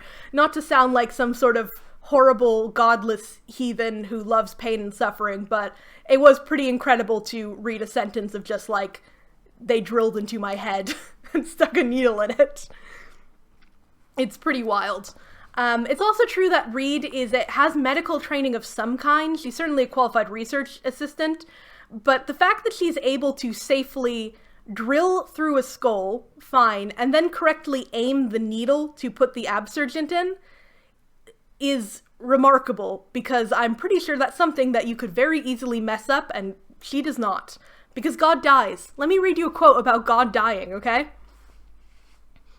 Something was fading deep inside her, something significant, the most important thing she'd ever known, a loss so great her heart ached for its return. Tears drenched her face and pooled beside her on the table. Someone had died, the one she loved above all others, but she couldn't remember his name. 265. Lucas shows up and jams the antidote into Briar's brain, reviving God and saving the day. Rather inexplicably, this brings down the Ark. Lucas says that, to the guards, if they disturb him working on Briar, she'll die, and that would be bad. A nurse says she'd testify about the potential wrongful death. And so, the Ark falls and the devil is defeated. Cue Epilogue, where all of the bad guys are now Christian, and everyone is buying anti-sap from a married Lucas and Briar. There's really no bigger answer than that. Somehow, this 10-year behemoth of experimental torture is shut down by whatever nonsense that was. I guess because Briar can now testify she witnessed scars on prisoners and heard there was bleach in the food, but she wasn't experimented on herself. And with Reed being an outsider who just, was let in to drill a hole, no questions asked, that isn't strictly on the fault of the Ark necessarily. The fact that this death camp existed for 10 years without a single verifiable leak, it must be said, it just doesn't really make any sense because it just ends the second Briar is there. Nor does it really make sense, it must be again stated, that Briar forgets God for a brief moment. A very valid question with this book is why would God let humanity kill him or invent sap to numb him? Ain't God all-powerful? And the answer is that, God loves testing people. This book is playing on some revelation ideas in particular, with flesh cards being embedded in the hand as a mark of the beast nod. Christian God loves testing people, and it's a very Christian notion to suffer and endure a time of great darkness in order to prove faith. The sap immune can be seen as the chosen people who must endure despite persecution and remain faithful despite everything. It's a pretty classic Christian narrative that, except Briar, because Briar is our lead, and Briar is chosen by God to be sap immune. Evidently, chosen to end the Ark and bring back Christianity, as the epilogue confirms. Yet she is not immune to the abstergent and is able to forget God. This doesn't seem like a big issue. She gets the antidote immediately. But if one of God's special chosen can be forcibly dosed with acid that makes you forget God, how is that a test anymore? Is the test not to be overpowered and force-given abstergent? Because that's not fair, and it implies an end state where God simply gives up on humanity because all of his chosen have been forcibly made to medically be unable to recall he exists. This is because, this is no longer a test of faith at that point. It's not a test of anything. You can endure and hold faith as much as you can when you're suffering, but you can't, hold faith and be tested when you literally can't comprehend what faith is anymore due to circumstances you had no opportunity to prevent. Yet that is what happens to Briar, which utterly defeats her entire purpose as a character. If the abstergent had simply failed to work on her too, despite medical likelihood, that'd be a miracle. That'd be how you'd end her very poorly done character arc. She has a hole drilled in her brain, she starts to pray, and she affirms her love of God, even if she's forced to forget. She thinks to herself, God is about to be removed from my brain forcibly, and even if I will be unable to remember God, I will hold in my heart how much I love him anyways. I will be strong. And as she's praying, God gives her a miracle acid-resistant brain. That would be quite spectacular. It would be a case of we put in the acid, but for some reason, even though your Agathai are gone, you still remember and love God. God is real. It's a miracle. Let's bring down the Ark. But instead, God dies. God just dies in her brain, and it reframes the whole narrative to instead be about Lucas, I guess, who doesn't fully convert, but basically hangs out with Briar enough that he respects her religion and doesn't view it as evil. Him wanting to protect her from the abstergent isn't framed as a wholly godly thing, more that he knows it's important to her and would take something important from her that might make her not herself anymore. At the last moment, it seems God's true test is on Lucas to do the right thing and follow her to the Ark and give her the antidote. There's no real test if he'll do it or not, of course, no doubt in his mind at that point. But he's the only active person in the plot, so I guess he was God's real hero all along. Briar just doesn't matter. Anyway, just as on the nose as always, here's how one of the last chapter ends, which is one of my, I keep saying most of these quotes, one of my favorite things ever, but oh my gosh, it's so on the nose. Her eyes flew open, shining like stars. "Lucas! He's here!" she said, pressing a hand to her chest. "Who?" said Lucas, asked. "God," she breathed.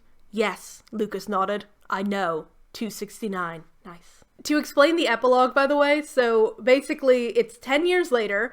Lucas and Briar are now married. Briar is a child psychologist doctor. He is a doctor. Castor, the evil brother, he is now a Christian preacher in jail, of course. And Derby Jenkins, the man who hot air balloon kidnapped her to Jesus jail, he now runs a charity that takes children into hot air balloons in a Christian way.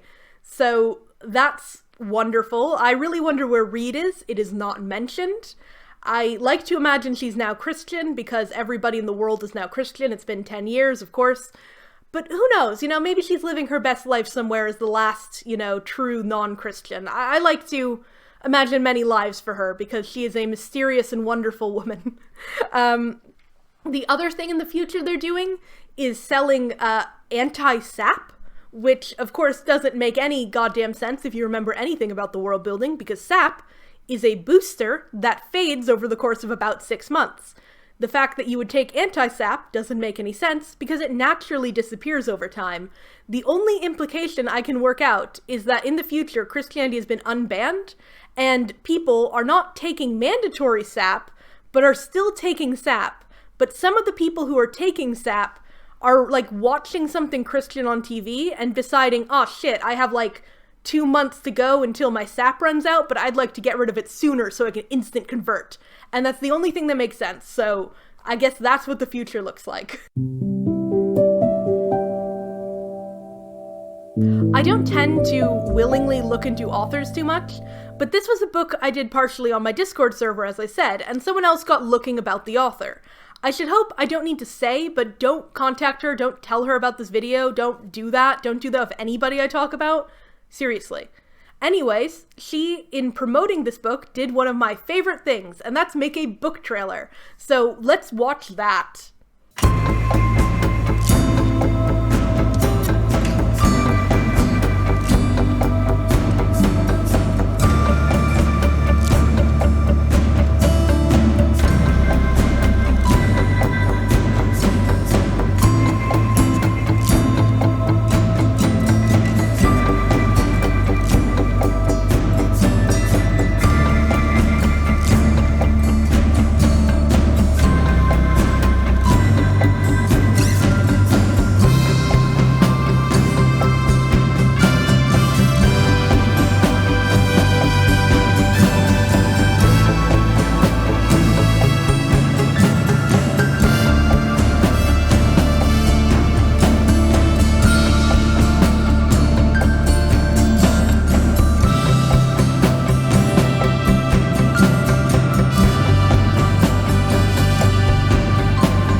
It's so beautiful.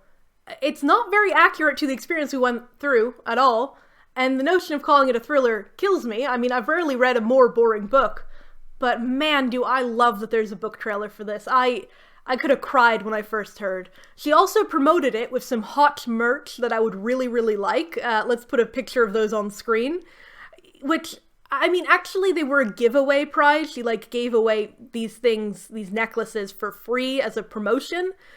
But dear God, would I want one. Not to wear, just to go in my eventual curiosity cabinet, which I'm working on with my bookshelf. In the top shelf is all of my extremely weird books, and I would really like that. I mean, who thinks that this sort of thing is a good promotional tool? It's the badly made book cover in just a little amulet. I mean, am I meant to wear it? Can anyone read it from a distance? Can somebody please make and mail me one of these? And I only want one. I mean, if I get a bunch of them from people, that's cool. I guess it'll be my new friendship thing with all of my pals. But I desperately would really, really want one of these. open request.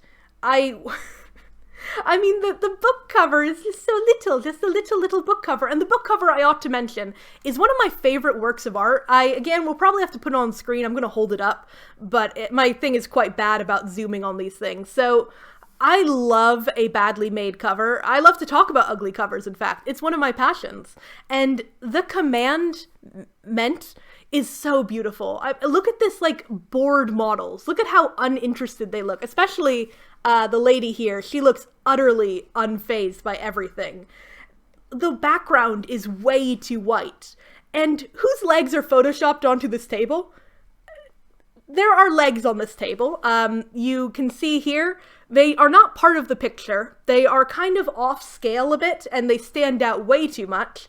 Somebody photoshopped some legs in the background. Whose legs are those? I kept wondering when these legs would show up. I mean, they made the cover. They're clearly a key part of the book.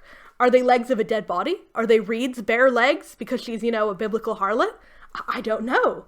And then let's appreciate, again, the kerning. Kerning meaning letter spacing, though it might not be the best word for this disaster. Like, I get it. Long words in titles are hard. But the split here is just, I believe the technical term is mwah. Like, it's so perfect. The plain default text, that's all I dream of at night. And the blue needle below it really spices things up. The tagline, as you might see, is "God is not an option." And that's actually what I have tattooed on my lower back. Fun fact. Bad book cover design is just an art. And this book it nails it 100%. It's one of those books that I am keeping. Most of my really bad books I do keep when I have a physical copy. Some of them are so bad I just don't want them in my house. The commandment is staying with me. This is something I'm going to be pulling out at parties for a long time, okay? And speaking of just our wonderful silly time we're having here in my little break, in promoting the book, the author made a few choice memes. I can't think of a better way to describe them. Let's just look at them. Look at some of them. Editor. They immediately, without context, are exactly my kind of humor. Clickhole could post this and I'd send it to all of my friends instantly. Leveling is, as a reminder, a sometimes used term to describe killing God. These stock photos are very persuasive in getting me to love God. I'll admit, God is good, because look at these memes. I'll say that the unlevel memes are also quite Tumblr. They really feel like I dreamed of this meme and it is now real kind of thing. Anyways, that's my little respite here of bonus information. I guess the only other thing would be to mention that the author wrote a different book, and one of the lead characters in this book was called Cabin. Just a man named Cabin. And that was remarkable. The writing quality of this book is bad. It can be assumed that that's the case for most books I read, but I don't always have a specific section on it. The quotes can usually be enough to tell, but in this case, I really want to highlight what a chore this book is and how incompetently it's written, starting with a quote from very early on that helps highlight what the book is like. In it, two nurses and Briar are discussing her medical history and her house arrest anklet in particular. Okay? Sheila nodded at Megan. Bit of a relic, isn't it? Megan picked up the bracelet and turned it over in her hand. Heavy. I've never held one over a couple years old. How long have you worn it? 10 years. I got it when I was 7, shortly after the commandment was instated. My brain didn't respond to sap. Still doesn't. You probably already knew that part. The OLG headquarters are alerted if the monitor travels outside the electronic receiver's range. Sheila pointed to the device on the dock. The radius is 150 feet, about half a football field. She opened a metal cabinet filled with neatly folded hospital gowns and chose a light blue one from the shelf labeled medium. She handed the gown to Briar. Megan clunked the bracelet on the counter next to the GPS receiver. No flesh card. I'm sapless, remember? Briar answered, unfolding the gown. Flesh cards measure the amount of serum in the body and are implanted when the patient is leveled, Sheila cut in. Briar's brain doesn't respond to sap injections. She's never been leveled. A flesh card can't monitor what isn't there to begin with, so it would be useless. She turned to Briar. We'll give you some privacy so you can slip into that fashion statement of address. I'll be back in a couple minutes to escort you to the cellar. 7 to 8. The word for the writing is mundane and amateur. The author has clearly heard that you shouldn't have long exposition drops, but specifically the advice to work exposition into dialogue. So a few times in the beginning, we have this, which is characters stating obvious facts about the world they all know for unclear reasons. Everyone knows about sap and flesh cards. Briar has had an ankle monitor for a decade. She knows it has a tiny government-controlled range.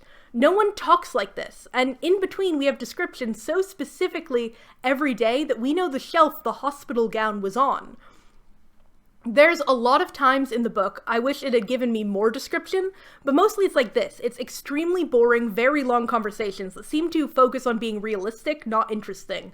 You know how in books and TV, characters rarely say hello or goodbye, especially over the phone? Media isn't real life, and generally if something isn't important to the plot or the character, it should be cut. We don't need to hear people say hello every time, and we don't need to hear Briar unfolded her gown before putting it on. This is basic writing advice that's good to keep in mind. You want the reader to turn to the next page. Not a lot of people will quit a book mid-sentence or mid-chapter or even midway, but plenty will. You want them to be willing to keep reading your book. The writing is deeply bland. I really don't get on with purple prose, but there's this middle ground, and no part of this book is particularly prose-like, if you know what I mean. No one is putting these quotes on Tumblr. There's no moments of flowing writing or deeper thought or metaphor. It's all simple enough it could be used as like a practice book on English as a second language. Even the humor is weirdly empty. Briar is meant to be a humorous character. I bet I'm blowing your mind telling you that because she's not. But there's quite a lot of places where we're meant to infer a situation is funny that isn't, or that there's a joke. She's supposed to be a high-energy, charming, cheery jokester, but this girl feels like a linoleum tile. It's impossible to easily quote this section as it's very spread out, but let me explain the ultimate anti-joke that this book has, which is the lip gloss thing. When Briar first arrives to the lab, Lucas takes her on a tour of the living quarters. In the bathroom, he brings up the whole place is wired with security cameras. Weird place to introduce the idea, so she looks in the corners of the room to see if there's one in the bathroom. He explains no, there isn't. So, quick quote. He's approximately saying, "There aren't any cameras here. Rest assured, no one is interested in watching you apply your lip gloss." She was pretty sure that was a jab, though not a very good one, since she didn't even wear lip gloss. Page 36. Sick burn, right? Hilarious joke? What a jab, what a jape, right? Anyways, later he asks if she needs any goods from the store, so she just like snaps back with, "I have a comb right here," she said on the bed and patted her bag. "I have a comb right here next to my lip gloss, 37 to 38. This is such a banger. Like, the chapter ends. Just bam. You know, just wham. What an absolute clap back. I think that's how you use that term. We even know that it's meant to be a funny joke, this lip gloss, because next chapter opens with Lucas thinking, lip gloss sarcasm, very funny. She probably thought he deserved it, page 39. So yeah, it is a joke. It's a joke. It's a joke I have to pull multiple quotes to break down in proof that it is meant to be humorous. I feel like I need to keep arguing, like you're gonna be shaking your head saying, that wasn't funny, that was clearly not, it's meant to be a joke. I know it doesn't seem like it's meant to be a joke, it's meant to be a joke. Oh. Briar's other jokes are just as extremely flat. Her often bothering Lucas about being afraid of heights is considered by the book to be a very funny joke. And in the same scene as the lip gloss, she makes a quip that microwaving fish smells bad. Like, that is the full extent of the joke. She's just like, wow, fish. You know, if the venting isn't very good here, that'll bother the neighbors. And that's the joke. That's comedy. I can't even place what went wrong here. Jokes are hard, but this book has been edited. Like, did nobody ever read it and think to bring up the failed humor? The most infamous, I suppose, of what I think is comedy is the extended bit about Briar needing to pee. This, again, does not feel like or look like a joke, but I want to assure you, after prepping you with the lip gloss, it's meant to be comedy. When Briar is being kidnapped to Jesus jail, she starts thinking nonstop about how much she needs to piss. The first time, I was deeply confused why her bladder had been brought up at all, but I kept going. The takeaway of the very boring hot air balloon kidnapping is Briar's need to pee. And I'm going to read to you a bunch of scattered bits from the section, as it's a long section around chapter 19. And also, if you desperately need citations on the piss scenes, I don't want to help you. I'm not going to give you specific page numbers on this one, okay? So, her bladder burned with sudden urgency she'd never experienced. The intensity rushed hot tears to her eyes. Briar followed his instructions, bending, bracing, and grabbing a rope handle fastened to the inside of the gondola. If her bladder held, it would be a miracle. She stole a glance downwards, astonished her pants were still dry. Her bladder screamed against the sudden cringe of her insides. She wondered how much the poor organ could take. Briar crossed and uncrossed her legs. Though surprisingly plush, the small plane was obviously not equipped with bathroom facilities. Uncomfortable? Elbowman asked. She bit the inside of her cheek and shook her head no. She couldn't tell the guy she needed to tinkle, or more realistically, downpour. A zillion times smoother than the hot air balloon landing, touchdown was, nonetheless, torturous. Every jingle and bump zapped Briar's middle, nauseating her. The amount of bathroom talk really began to just wear me down. Like, I kept wondering what the punchline was, or payoff. Punchline, payoff, they're pretty much the same thing. I mean, it's weird to expect piss payoff, but typically you don't introduce something as a concept multiple times in a book to have it come to nothing, especially when that times in a book, it's only one chapter or so. I wasn't sure it was a joke either, as obviously it doesn't feel at all like a joke. So I kept thinking, okay, is this a plot thing? Is she gonna piss herself to escape her captors? Will going to the bathroom at Jesus Jail give her, like, some advantage, like she'll meet somebody or find a note? The payoff is, however, 2 pages long and nothing. She arrives at jail, and she asks the receptionist to go to the bathroom, so the receptionist takes her to the bathroom, and she uses the bathroom. And that's off page, by the way, that's not described. I'm not kidding about taking 2 pages and containing nothing. It wasn't a plot thing, so indeed, I think it's meant to be a joke. A real, what if, like, Briar was in a serious climax kidnapping but could only think of needing to pee style joke.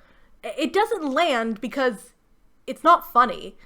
Bathroom humor, even very Christian clean bathroom humor, just isn't funny. I'm not 2 years old. And if you were to do, like, a classic serious situation, like, if you're trying to do this joke well, and you're trying to do, it's a classic serious situation that the protagonist is humorously stuck thinking about something more mundane, the comedy is not from the setup, but the execution. Briar is not being funny in how she reacts to her situation, she just needs to piss. Like, go piss, girl.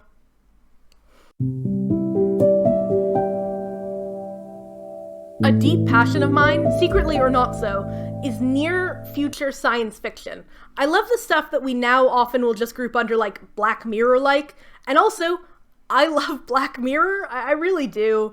I know it's kind of considered almost, like, embarrassing now because people make a lot of jokes about it, and I love the jokes about Black Mirror, but first of all, I was really into it before it was cool.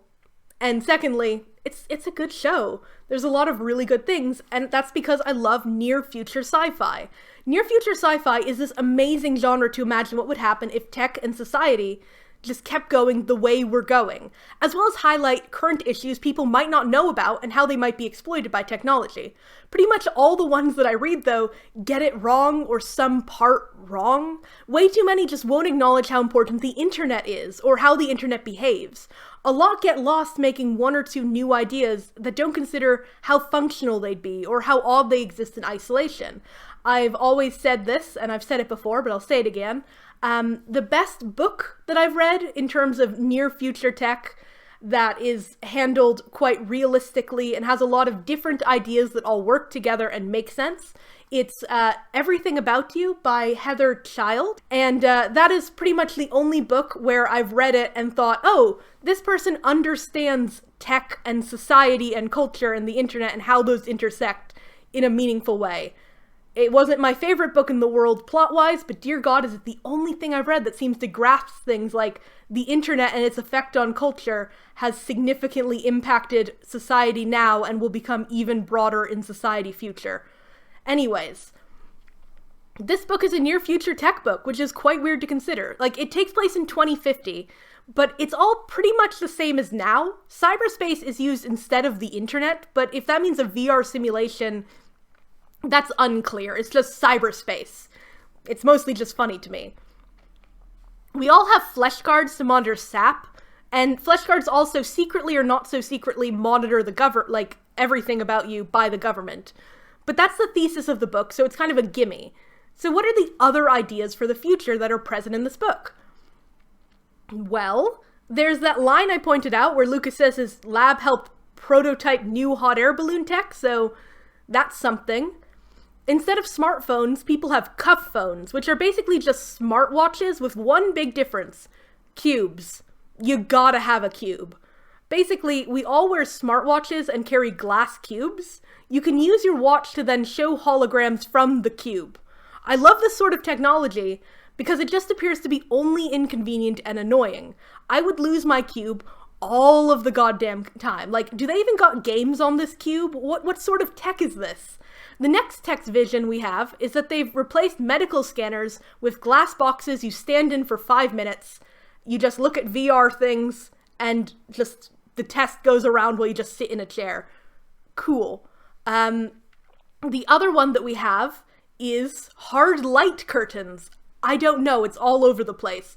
In the Ark, and only in the Ark, there are doors that are instead hard light that you have to tap your hand to a scanner and the light dissolves so you can walk through and then it will reform into hard light. It's described as a curtain pretty much, and it's also said that if you try to force your way through it will hurt, but it doesn't really give any more descriptions. This is again just seen passively in the Ark, absolutely nowhere else. The last innovation that the author has for us is a hologram room that the Ark uses to record propaganda. It can change from a living room to a sterile sitting room in seconds. And that's it. I always find the way that authors will invent one-off technologies fascinating. Like, future tech has so much potential to reflect on culture and act as a huge world-building factor. It both influences your world and tells you a lot about your world. It's just, I love future technology and I love that kind of speculative stuff. So much of our society right now is built on how people use and react to new technology. Look at AI right now, one of the hottest new things that everyone is reacting to, doing things with. It's really interesting. Yet, so many books in the near future forget to have fun with it and will throw in an idea of the book that I once did, which is Corpus Chrome Inc., for example. That's another great example of that book had, well, in the future we have lie-detecting mushrooms. That's cool. That could be the basis of a full story, but when it just exists as a one-off, we have this neat thing in the future, here's it in one scene, nothing else, you're not considering how does having lie-detecting mushrooms impact everything else about society, because they would. And that's where a lot of the fun comes in sci-fi. And what kills me too with The Commandment is that there's no reason The Commandment is a sci-fi book. It shouldn't be. As much as it's about a vaccine that kills God, and as much as a vaccine that kills God is impossible and not going to exist, setting it in the future doesn't make any sense. You can set it in the present day and just be like, slight alternative history, we found a vaccine that killed God. Setting it in 2050 implies this is something that potentially could exist in the future, and that's why I have to set in the future, because, you know, what if it gets invented in the next 10 years? I'll look silly because my book's timeline won't line up. It's not gonna happen. Have a bit of fun with it. How did this get made? Because to read a book like The Commandment is to suspend belief and disbelief in various ways, and to just accept certain things as part of the genre. It has to happen for the book to exist. The Commandment is not going to create a world that functions against its role as a Christian book, and it's not going to address ideas that at all challenge that. We can all accept that the reality this book imagines is very removed from real life and doesn't hold up to logic. Ignoring that, though, how did the anti-God vaccine happen? Let's try to imagine the premise of this book when set in a realistic, agnostic world, because this is the exact sort of thing that just fascinates me about The Commandment, and why I read it in the first place, is just this, okay? First, by the year of 2025, Christians are the most hated class of people in society. This is, as mentioned, wild in a country of a Christian majority and deep Christian roots. But let's just accept it, okay? Christians have become hated as they preach against, like, gay people, trans people, and keep telling people they're going to go to hell. They've become enemy number one enough the United States government decides to step in. Here, of course, is problem number one, the First Amendment. The government is not allowed to favor or restrict any religion. The government itself is also not one evil boardroom, it's hundreds and thousands of people. You can't sneak a secret amendment in to ban Christianity, it'd be immediately blocked as the most unconstitutional thing ever. Governments do introduce anti-religious laws, though we're mostly going to be talking about America here. And I'm sure America, though, has also done anti-religious laws before. But it has to be very small and specific. You can't just outright naming a religion as something that must be ended with explicit legislation is not a viable factor. You can, as a politician, say some pretty crazy stuff and get away with it, and try to introduce things or create measures against it. But when you specifically are naming a religion and saying we need to restrict this specific religion, that's against the First Amendment. And the government can't do that. But I suppose in the commandment, we need to assume Christians are so despised openly, even the Supreme Court is willing to just shrug it off. Nobody's a Christian in government, they all hate it. To ban Christianity is the same as to ban murder. We just all are like, okay. So, okay, we need to end Christianity for once and for all. The government tries to think of what to do about this. It says in the book that first they basically would tell off churches that preach hateful things, and then some churches would still keep preaching hateful things in defiance. And so the government decides, let's make a drug. In this world, the only true timeline divergence is the Agathai, which we know has been studied hundreds of times and is a medical mystery. The Agathai only respond to Christian ideas and serve as conscience, providing piety, guilt, morality. The book also says that science doesn't know what they do or what they are. I'm very curious what the millions of dollars of research on Agathai have been about. It's extremely obvious that they prove the literal existence of a literal Christian god, something you think would boost Christianity's world rankings, but okay. We know the Agathai seem to be Christian God's special little spot, and the United States government just decided we need to go to war with him. The next step, thus, is to develop a drug that blocks off the Agathai. And this is where we need to stop the logic I'm forced to go along with and just pause. In a realistic, agnostic world, try to imagine this happening. How have we proved what the Agathai do? How are we sure? The brain is a complex and very sensitive thing to understand and study. Drugs that affect the brain are some of the most volatile when they go wrong because we are our brains. So imagine the United States government hired a team of scientists to learn how to permanently shut off part of the brain that they confess they barely understand. Part of the justification is not just that the Agathai respond to Christianity, it's also that the Agathai house conscience and guilt, and people like being without that. Except, well, do they? Because a central idea to this premise is that non-Christians do not value shame and conscience and morality because those are godly things and they're not godly. The notion we might all feel better about morality is perhaps true. If you felt no empathy or regret, you'd probably feel less negative emotions overall. Sure, that sounds like just not having access to emotions. There are very much people out there who don't feel emotions properly or connect to people in the typical way, and they're completely fine. That doesn't necessarily mean they're happier or less happier than people. They just have a different, neuro setup. It does exist, but do people actually want to have that, to change to that with this medication? To live without shame? It's not a godly thing, it's just a practical one. Feeling shame and guilt is not pleasant, but it's very obviously a key part of learning to be human and functioning in society. We need to be able to know when we've fucked up and learn from it, as well as have a conscience to care for our fellow humans. I can't imagine an argument the United States government could bust out to justify a mandatory drug that removes that. Because to develop a new injection to use on humans in order to remove the Agathai, you need to be able to prove it has benefits. This is where I just talk about like the drug approval processes and scientific studies for a bit, which I'm not an expert on either. Do I look like I was a STEM major? No, I did publishing and creative writing. Though, honestly, real fact right now, in high school I got like C's in all of my English classes. I got like A+ on my math class. I literally got 110% on my math scores, but I don't like math and I like books, so... Drug trials are a very regulated process, and like all of science, relies heavily on proof. You do not approve a medication off vague hopes and dreams to a wider market. It has to be tested extensively to show a concrete, replicable result that is useful. Like, there's a whole thing about it. With SAP, the use is to remove Christianity, with the bonus of removing conscience and morality.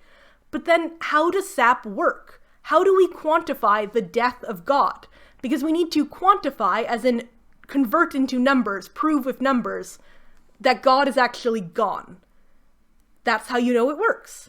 We don't super understand how SAP functions. It's described as blocking off the Agathai, which prevents Christianity, but to dial into that, what does that mean? People still know about Christianity, what it is, and what Christians believe. They can read the Bible even while on SAP. Nothing prevents you from it. The words don't appear blank or anything. They can even be good people and can have a conscience despite that being one of the key side effects. At points, Breyer seems to describe SAP as blocking God from the brain as if he might just like bounce off. Yet when she tells Gatlin, who is on SAP, about God, he seems to fully understand and enjoy the idea. He finds comfort in God despite being on SAP. So what is the SAP truly doing? My best guess is that it prevents you from fully feeling God. Like, he can't penetrate you properly when you've got SAP. But that guess, again, is very vague and non-quantifiable. That makes it very hard to prove. Then you have to start doing opinion surveys from people of like, do you feel more connected to God 1 week on SAP or less? And as much as you can very much, and we do have to use people's personal survey opinions, that still makes it a lot harder to prove the hard science of things. We like clear numbers, and we like things that are not at all vague or could be misinterpreted in various ways by people. To develop SAP and justify millions of budget, I don't know, billions, I don't know how expensive the God-killing vaccine is, we need to be able to show someone on SAP is unable to be Christian. The best way to describe that would be to prove they no longer believe in God, which is a tricky number to ascribe a number to, beyond the fact people can just lie on these things. Does SAP make a true Christian go from 99% faith to 0% faith instantly? Or is it a 35% drop on the scale? SAP2 is not a vaccine, as it said, it's a booster, as SAP naturally depletes in the body over time. However, SAP depletes differently per person, it seems, and seemingly per the amount of Christian content they face. A flesh card can track how much SAP is currently in the system, leading to another interesting data point. How much data and how much damage does any particular thing do to one's SAP? Like, we can track that. With all of the SAP data, it'd be quite easy to generate an approximate scale of what speed the SAP drains, unless it's all extremely per individual. It certainly is supernatural in how it functions. Like, no medication I can think of is defeated by thoughts and ideas, but SAP apparently might, like, lose 10 hit points if you hear a choir sing. The best answer for what SAP is and how it functions might be a very unintentional one. It doesn't. The best explanation I have, honestly, to explain this science in an agnostic and realistic world is that SAP is an error or a false correlation. When you scan the Agathai, they light up in response to Christian stimuli. SAP very well may prevent the Agathai from lighting up, and nothing else. After all, society has not fallen without conscience, morality. Morality is not gone. You can still read the Bible without instantly forgetting or hating it. You can know what God is, and you just simply don't feel that interested in it, I guess. SAP drains randomly, and sometimes the Agathai will just blip anyways. I think SAP might be a hoax by a team of scientists who were ordered to kill God and had no ideas. I think SAP might just block some light. This still doesn't explain the drug approval process, of course, to quickly get back on that, because only humans have Agathai. Drug testing processes begin with animals, then volunteer humans, then test humans, then even more test humans. It's a whole process. There's a lot of trials involved to prove that it works consistently, and keyly, to prove that it isn't dangerous. This is why animal trials are first. Mice are honestly quite similar to humans in their physical functions. There's a lot of things different between us and mice. Physically, they're surprisingly close, okay? And the first step of, drug trials is to prove it won't kill people. Not whether or not the drug works at its own intention, that it won't kill somebody. So you test it on mice to prove that it isn't just toxic and it can function in a way. The second phase after animals, then, is healthy volunteers, because it's very important that your new medication isn't toxic. You move on to actually testing volunteer people with the condition you're trying to treat. That will be like stage 3 after succeeding through the first 2 stages. With sap, though, animals don't have Agathai. You can still test sap on them, sure, but without the key body part the drug affects, you have far less proof that it is safe for people with that body part. This very much could apply right now, where, if you were trying to test something that specifically affected ovaries, and you tested it on a woman who didn't have ovaries, you wouldn't necessarily be able to prove the effectiveness of the drug, or even if the drug is toxic to ovaries, because the woman doesn't have them. You can't effectively test sap on animals to prove if it's toxic or not, because animals lack the body part the medication is targeting. It would be able to prove that it isn't wholly toxic to the rest of the body, but what if the sap targets the Agathai, it kills the Agathai, and then the mouse instantly died? The mouse doesn't have Agathai, you wouldn't know. So once you bring it on a person, if that happens, oh shit, you just killed a person, that's not very ethical of you. So you just have a lot less proof. Human experimentation is very much a contentious and very controlled field ethically, and all human studies have strict ethic approval beforehand. The notion of testing a brand new drug that affects the brain, specifically a part of the brain not fully understood, is simply unable to happen in any legal manner. We may need to insert, this imagined secret experiments on prisoners, much like we see in the Ark. But even if that proved a success, you'd still be unable to use the illegal data to then get FDA approval for your cool new god-killing drug. There has to be some sort of shady stuff going on in falsified resorts to get the FDA to approve it, is all I'm saying. So, okay, drug approval processes and development is all a lost cause for SAP. Let's move on. We have SAP, and we've somehow proven that it removes the Christian God. Now we need to give it to everyone. People hate Christians in this future, but is Christianity understood to be a disease? Because SAP is a very hard sell. It's pretty easy to imagine how difficult SAP is to introduce to the American public because COVID happened. Millions of people are very uneasy about medication, even with proven life-saving effects. And this is not even just about vaccines. There's a lot of people who don't trust even the most basic of medicine just because. SAP does not save lives, and indeed it seems to exist just to stop Christianity. But in a future where Christians are the hated minority, why would I, as an average American, just be enthused for SAP? I probably don't run into Christians very often. Christians are the majority in England as well, and I don't run into Christians very often right now. In this America where they are the hated minority, why am I needing to go and get vaccinated against them? I probably don't think I'm about to turn Christian. I'm not worried I'm going to catch Christianity and suddenly wish that I had taken SAP. It's a dying religion full of hate in this book. I'm not at risk of turning into an evil Christian, especially as they seem to hate my very existence as a, LGBT person. If the government tries to introduce a mandatory anti-Christian vaccine, I think I might actually just dodge it and riot. Normally I'm all pro-vaccine, but one that radically alters brain chemistry to solve a problem I do not have is so obviously a trap. I don't know what it's going to do to me, but I think that it's going to do something bad. This book was 2018, pre-COVID, I'll point out again, and I have to wonder how much it would have changed if it wasn't. But as COVID proved, it's very difficult to mandate anything to a population, no matter how safe and helpful. SAP is not helpful because Christianity is not a viral disease anyone can catch. We don't all live on the brink of seeing a cross and instantly converting in the street. In an agnostic, realistic world, SAP would bring riots and protests, and every post on Tumblr would be like, how to dodge your mandated shot, Christian or not. Why do I keep mentioning Tumblr? I like Tumblr. Speaking of Christians, how did they give them SAP? It's mandated, yes, but that doesn't actually mean the government can barge into your home, tie you down, and kill your god. I guess in this future they maybe did, but that isn't what that means in our realistic, agnostic world that we're building. They can't do that. Apparently, thousands of Christians either willingly accepted SAP, viewing their own belief as a plague, or there were never mentioned night raids across the country. And what happens anyways when you have SAP injected as a Christian? We never see, and that really frustrates me.